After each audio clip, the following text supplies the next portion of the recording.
بسم اللہ الرحمن الرحیم قال النبی صلی اللہ علیہ وسلم امرأۃ ماتت وزوجها عنها غاد دخلت الجنہ۔ رسول اللہ علیہ السلام نے عورت پر اس کے شوہر کے حقوق کے ضمن کے اندر ارشاد فرمایا، اگر کوئی عورت انتقال کر جائے اور اس حال میں وہ دنیا سے رخصت ہو کہ اس کا شوہر اس پر راضی ہے تو اس کا رب اس کو جنت میں جگہ عطا فرمائے گا۔ اور عورت کے حقوق کے اندر رسول اللہ علیہ السلام نے مرد کو بڑی فضیلت عطا فرمائی۔ آج کل یہ ایک عجیب و غریب سی رسم ہے ہمارے معاشرے کے اندر کہ جیسے ہی رمضان کا مہینہ آتا ہے تو عورتیں مسجدوں کا رخ کرتے ہیں، حالانکہ یہ حرام ہے۔ اب عورتیں حرمین شریفین کے سوا کسی مسجد میں نماز کے لیے نہیں جا سکتی، وہ بھی حج و عمرہ اگر نہ ہوتا تو ان کو وہاں پر بھی منع کر دیا جاتا۔ اور آج کل تو ہمارے مسلمان بھائی اعلانات کر کے عورتوں کے لیے جناب اعلان کرتے ہیں، تسبیح نماز۔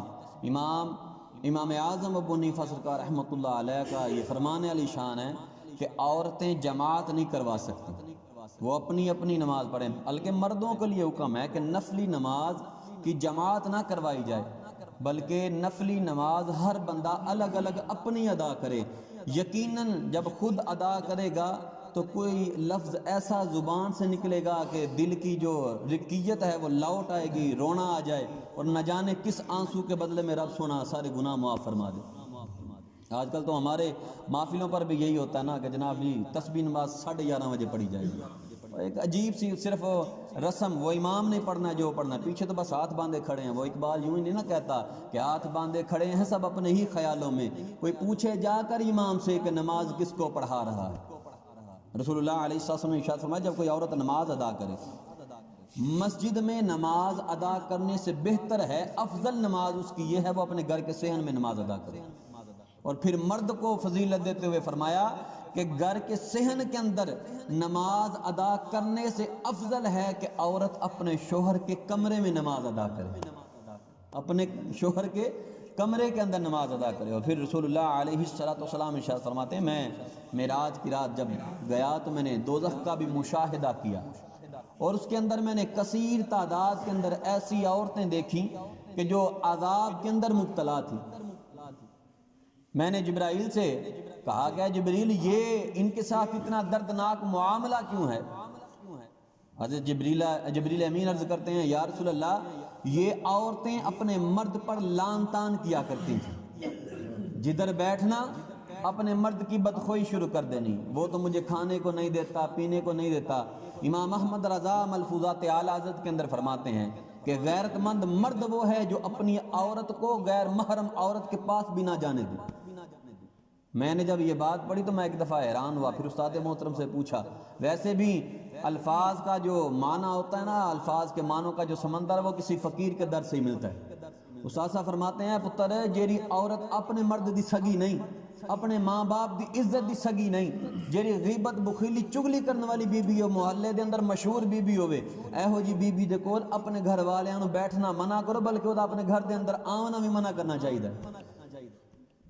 اور رسول اللہ علیہ السلام نے خدمت مبارکہ کے اندر ایک عورت تشریف لائی، صحابیہ تھی، آ کر عرض کرتی ہیں، یا رسول اللہ صلی اللہ علیہ وسلم مجھے بڑے نکاح کے پیغام آتے ہیں، آپ کا میرے لیے کیا حکم ہے؟ میں نکاح کروں کہ نہیں؟ اور مجھے بتائیے کہ مرد کا اس کی عورت پر کیا حق ہے؟ میرے محبوب علیہ السلام نے ارشاد فرمایا، مرد کے سر سے لے کر ایڑی تک وجود میں پیپ پڑ جائے، ریشہ پڑ جائے، اور اس کی عورت اپنی زبان سے چاٹ کر اس کو خشک کرے، پھر بھی عورت اپنے مرد کا حق ادا نہیں کر سکتی،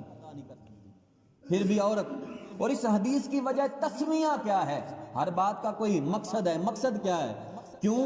عورت کو شوہر ظالم ہے یا مہربان ہے؟ عورت اس بات کا تو شکر ادا کرے نا کہ اس نے اس کو 4 دیواری کے اندر محفوظ رکھا ہے، اس کو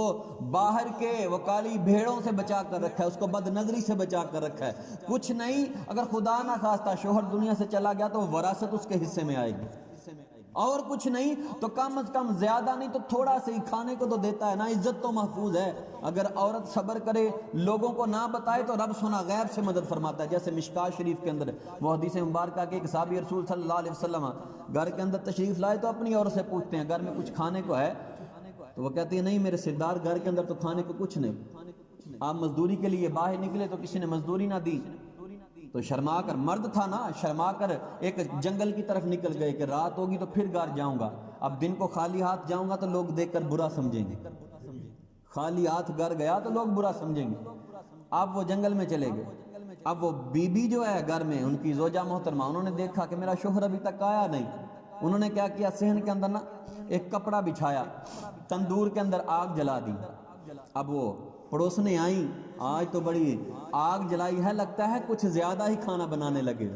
وہ مسکرا کے کہتی ہیں الحمدللہ میرے شوہر نے مجھے کبھی فاقہ نہیں کروایا۔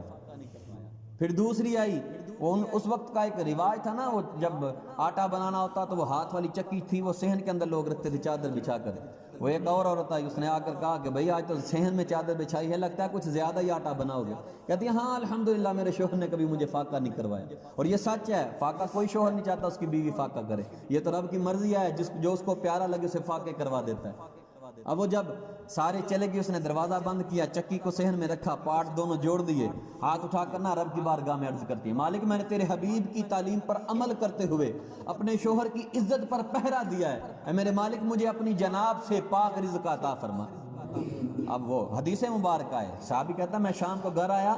تو میری بی بی یوں کھڑی ہاتھ باندھے چکی کی طرف دیکھ رہی ہے، بچے میرے دیکھ رہے ہیں، چکی چل رہی ہے، دانے بھی نہیں کوئی ڈالتا، آٹا نکالتے جا رہی ہے،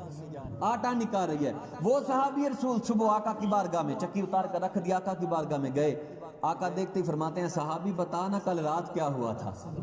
اے میرے صحابی بتا کل رات کیا ہوا تھا۔ اب وہ صحابی رسول وہاں پر عرض کرتے ہیں آقا یوں یہ معاملہ ہوا، چکی آٹا نکالے جا رہی تھی، میں نے وہ پارٹ اٹھا کر رکھ دیا۔ میرے آقا مسکرا کے فرماتے ہیں رب کعبہ کی قسم ہے تیری عورت نے تیری عزت پر جو پہرے کی قسم کھائی تھی، اگر تو پارٹ جدا نہ کرتا تو کل قیامت کے دن تک یہ چکی آٹا نکالتی رہتی، کل قیامت کے دن تک۔ آج ہماری عورتوں کی تعلیم نہیں، تربیت نہیں،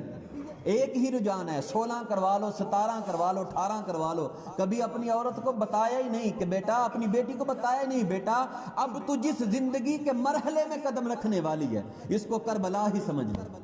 اس کو کربلا ہی سمجھ لے، کیوں کہ تجھے نصیب سے بات ہے کہ کوئی حسین کا غلام شوہر مل جائے، کیونکہ ہر شوہر جو ہے نا وہ صابر نہیں ہوتا، ہر شوہر جو ہے وہ نرم مزاج نہیں ہوتا۔ اور رسول اللہ علیہ السلام نے تو عورتوں کے معاملے کے اندر بارہا یہ فرمایا کہ عورت کے لیے سب سے افضل عمل یہ ہے، شہید کے خون سے بھی افضل ہے، عورت کا نقاب کرنا، عورت کا حجاب میں رہنا، عورت کا پردے میں رہنا۔ ہمارے کیا ہے یہاں پر ایک مسئلہ سنا دیا جائے کہ بھئی عورتیں مسجد میں نماز نہ پڑھنا ہے، 50 بندے کھلو جائیں گے، لو جی شروع تو پڑھ دیا اونڈیاں نے، اور مولوی صاحب نے نواں مسئلہ، حدیث کی طرف نہیں جانا، کیا فرماتے ہیں عورت کی نماز مسجد سے زیادہ گھر کے صحن میں افضل ہے، پھر گھر کے صحن سے بھی زیادہ اس کے شوہر کے کمرے میں افضل ہے، اور پھر وہ امر کیسا ہو کہ شوہر سامنے بیٹھا ہو، عورت نماز پڑھ رہی ہو اور عورت یہ دعا کر رہی ہو اے مالک میرے شوہر کے کاروبار میں برکت نازل فرما۔ پھر محبت بڑی کہ نہ بڑی، آقا کی بات ہر بات کے اندر حکمت ہے۔ جیسے وہ حضرت رابعہ تھی، ایک عورت اللہ کی ولیہ، انہوں نے احمد بن حواری سرکار رحمۃ اللہ علیہ کی خدمت مبارکہ کے اندر نا پیغام نکاح بھیجا، اور آپ ایک صوفی بندے تھے، آپ عورتوں کی طرف مشاغلت نہیں رکھتے تھے، آپ نے نا پیغام کا جواب یہ دیا کہ میں رب کی عبادت میں اتنا مست ہوں کہ مجھے کسی عورت کی ہوش نہیں رہتی، تو مجھے نکاح کا پیغام دے کے رب کی عبادت سے دور نہ کر، کیونکہ آپ حضرت سلیمان دارانی سرکار رحمۃ اللہ علیہ کے مرید تھے، اور حضرت سلیمان دارانی لوگوں کو نکاح سے منع کیا کرتے تھے،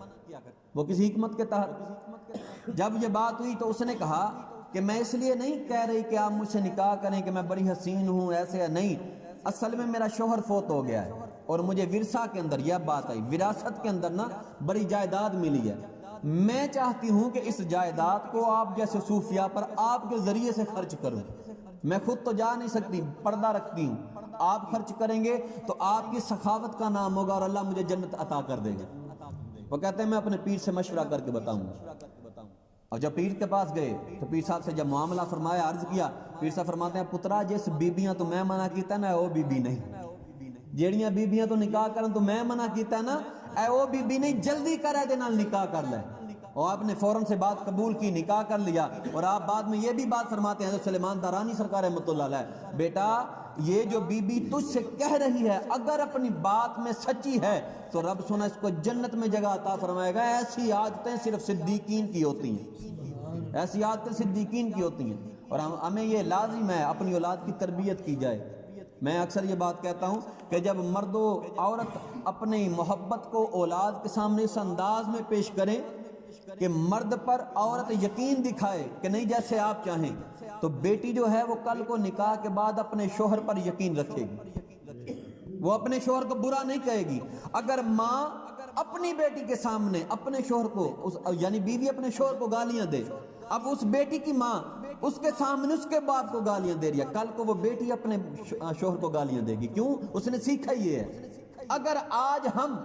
اپنے گھر کے اندر اپنے بیٹے کے سامنے اپنی بیوی کو ڈانٹنے کی بجائے محبت سے کہیں یار یہ کام اچھا نہیں، محبت کے الفاظ استعمال کر لیں، اور سجنوں یہ کام چنگا نہیں تساں کے کر چھڑیا ہے، کوئی محبت کا لفظ ہو تو یقیناً بیٹا بھی کل کو اسی طریقے پر یار میرے باپ نے کدے میری ماں نو گال نہیں کڈی میں بھی نہیں کڈنی۔ بات صرف تربیت کی ہے۔ بچوں کو ساتھ بٹھا کر مووی دکھانا یا ڈرامے دکھانا اس سے شاید ہی کوئی فرق پڑے، لیکن اصل یہ ہے ہمارے اپنے عمل سے اولاد وہ سیکھے گی جو ہم کرتے ہیں، اور اگر ہمارا عمل رسول اللہ علیہ السلام کی تعلیم کے مطابق ہوا تو انشاءاللہ ہمارے مسلمانوں کے اندر سے یہ جو طلاق کی لعنت ہے نا یہ ختم ہو جائے گی۔ رب سونا تمام ہمارے مسلمانوں کی عزت و آبرو کی حفاظت فرمائے۔ الصلاۃ